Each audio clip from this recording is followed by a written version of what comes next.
but it was just a lost cause, the home at that point. Tonight, people are still unaccounted for after flames engulf a home in Skagit County. Good evening, I'm David Espinosa Hall. Folks, there's an investigation going on as fire crews try and find out what caused a potentially deadly fire at a home. King 5's Lili Tan has the details and remaining questions from an unincorporated part of Skagit County.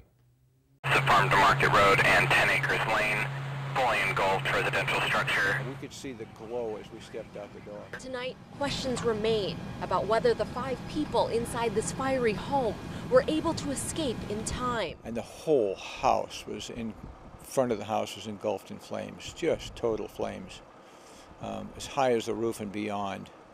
And I just knew, looking at it right then, this is not a survivable fire. Doug Peterson's wife shot the cell phone video. The couple lives 2 doors down. Peterson, a volunteer firefighter, got a page at 2:30 this morning.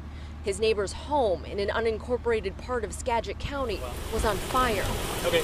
Skagit County Sheriff's leaders have yet to confirm injuries or deaths.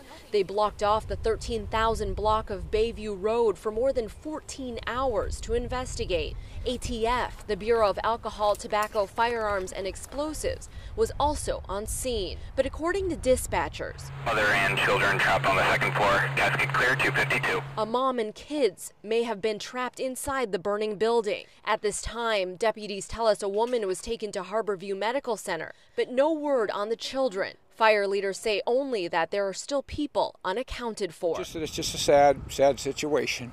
They're never easy. They're never easy. But I trust right now and know they're with God. They're happy, children, so they're in a better place. In Skagit County, Lili Tan, King 5 News.